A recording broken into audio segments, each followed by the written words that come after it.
So we are left with one small concept in solid state physics, that is effective mass.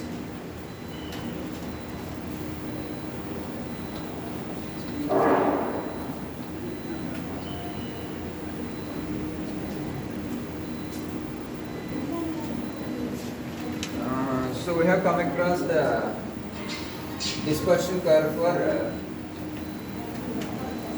electron in a metal. And we observed some band gaps also, like this.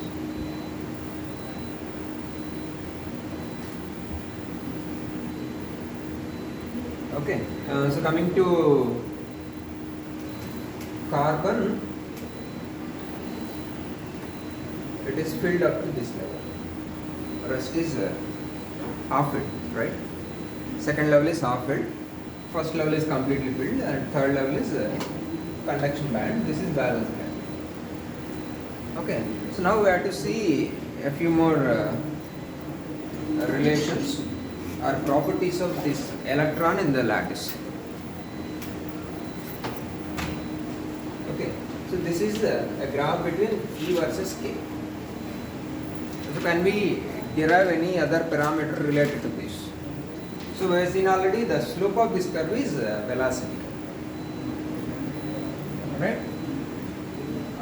So velocity is d omega by dk. Otherwise 1 by h bar d by dt.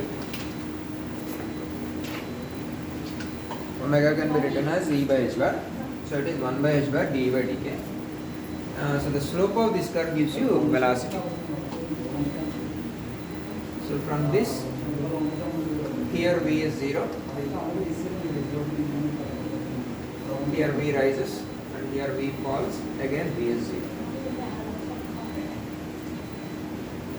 And here, in this level, v is 0 here, here v rises, here v reduces, and again v becomes 0.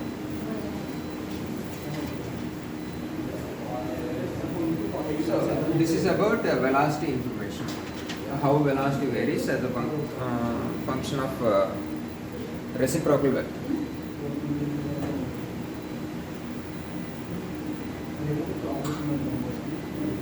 So at the boundaries of reciprocal lattice, velocity becomes 0, or the electron stops. That is the location where a nucleus exists. So if you see it clearly, suppose we have a nucleus here and here, separated by distance of 2 pi by a. So in between we have 0. So this is minus pi by a and this is plus pi by a. So suppose an electron starts from here and is traveling towards a particular nucleus. So what happens? Its velocity increases. It will get attracted towards the nucleus.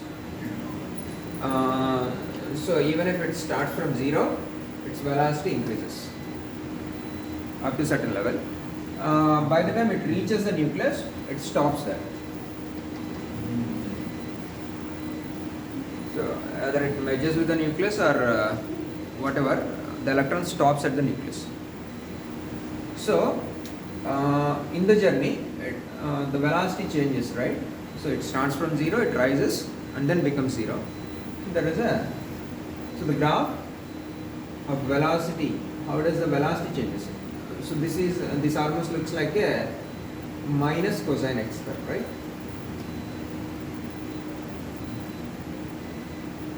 So if you differentiate it, what do you get? Differentiation. Sin x with a minus sign. So positive sin x. cos x Minus sin x. minus sin x, the plus sin x. Okay. So how the velocity changes? This is 0.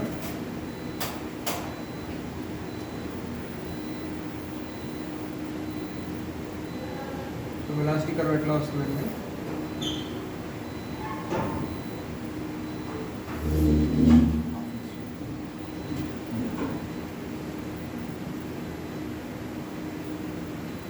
So at this point velocity is 0. Velocity increases up to certain level, then again it becomes 0. Here in this direction, what k is negative. So you'll get a negative sign to the entire situation. So this is on y-axis you have velocity, on x-axis you have k. This is the graph of velocity versus k for the electron in the lattice.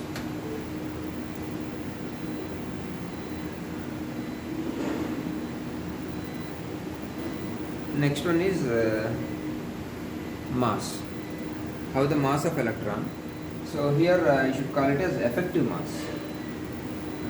How do we feel to move an electron? So here what happens? Electron is starting from rest and its velocity increases. Again it becomes 0 at the nucleus, and to cross the nucleus you need to supply more energy, and once you cross it, its velocity starts rising again. So in the presence of the nucleus we feel the electron is heavier because of the attractive force of the nucleus. We cannot move it as fast as in the other cases. So electron slows down. I call it as heavier.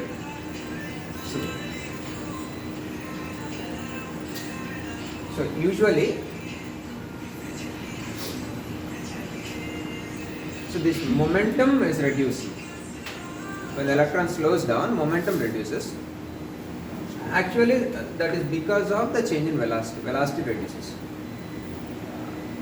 So instead of considering the effect in velocity, I consider mass is increased. Okay. So particle slows down. I need to present the fact that particle is slowing down.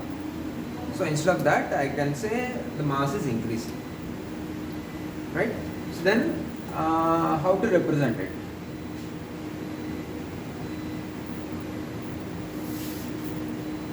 E is p square by 2m. H bar square, k square by 2m.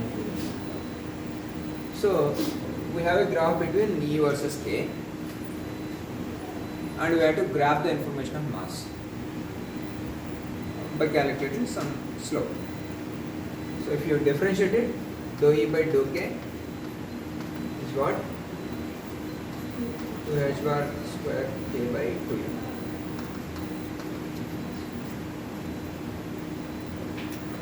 Double derivative, dou square E by dou k square.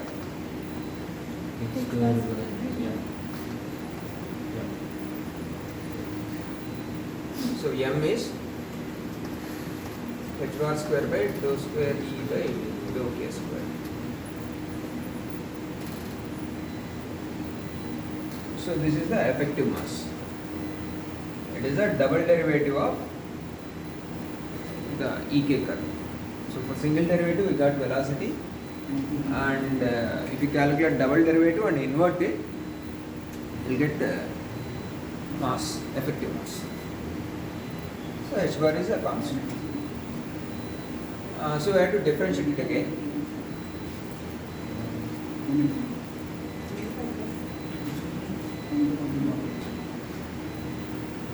So if you take next derivative for sin x, you will get cosine x.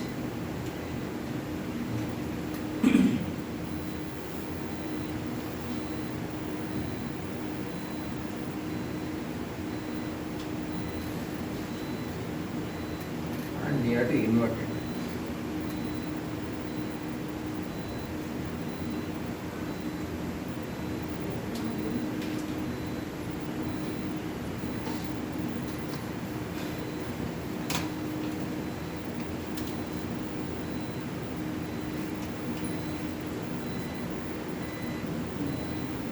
So this is the double derivative curve, and we have to invert it. right? So this is 1 by 1 and this is actual value is 0.5, so that becomes 2, and when it is nearer to 0 it becomes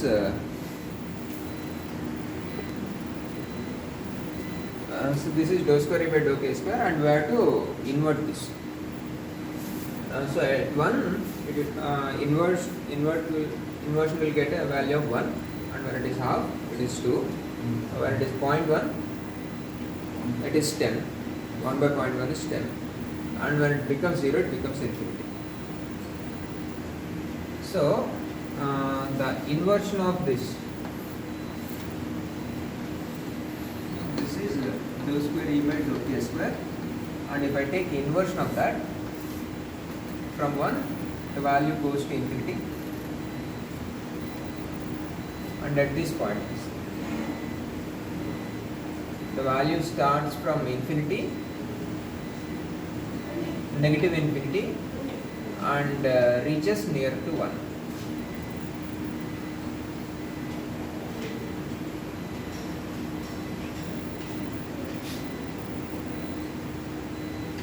So at this point inversion becomes plus infinity. When the value of original function is 0, on the positive side invert function goes to plus infinity, and on the negative side it goes to minus infinity.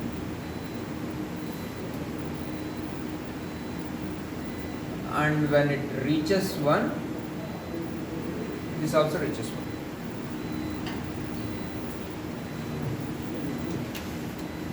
This is the effective mass.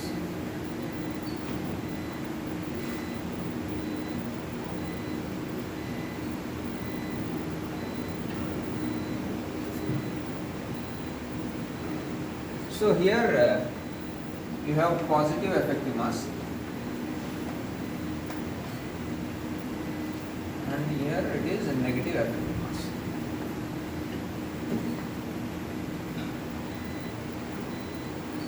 Value is negative. So usually mass will never be less than 0.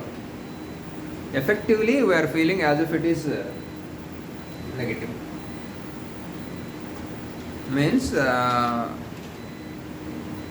when you try to push it, it moves faster than expected.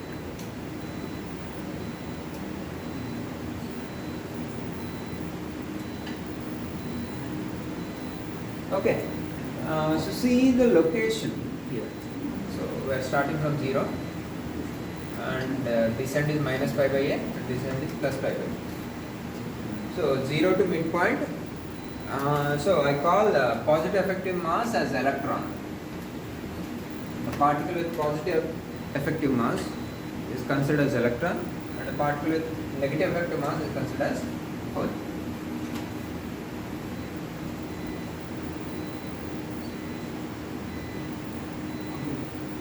So up to this level, drawing again E versus K curve. So up to half of the level, the particle behaves as electron. And when slope starts reducing, the particle behaves as hole.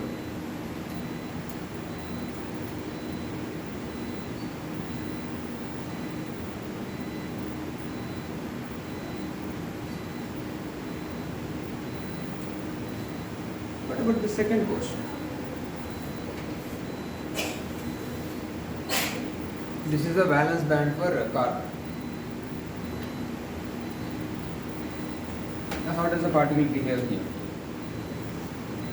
I am taking a half level.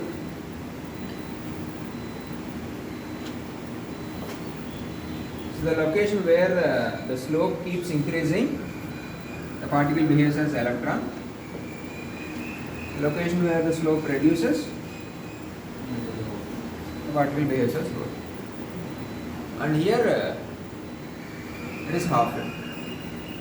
For carbon, the valence band is half level. So up to half level, the particle behaves as electrons. When you give little energy, it turns into a hole.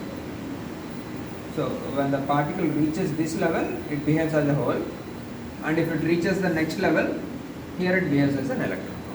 So in the conduction band, we see electrons, and when the particle reaches valence band edge, it behaves as a hole. So up to half of the valence band behaves as electron, and above half behaves as a hole. So it will have negative effective mass.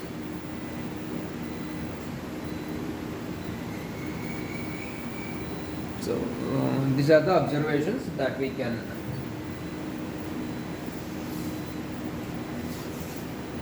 arrive at from band theory of solids.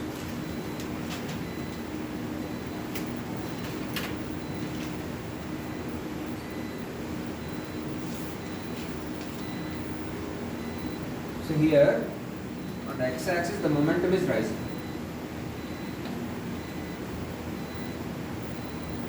And on the y-axis energy is rising. Okay, here when you give more and more energy, the particle momentum is increasing. That is the usual scenario with all the particles with positive mass. Right? If you raise the energy, momentum rises. That is what we have been observing up to this point. Beyond this point, what is happening? If you raise the energy, momentum reduces, and ultimately it becomes zero. So that is what not expected from ordinary particles. Right? With the rise in energy, momentum reduces. So it is behaving quite opposite to normal particles. So we call it as a hole.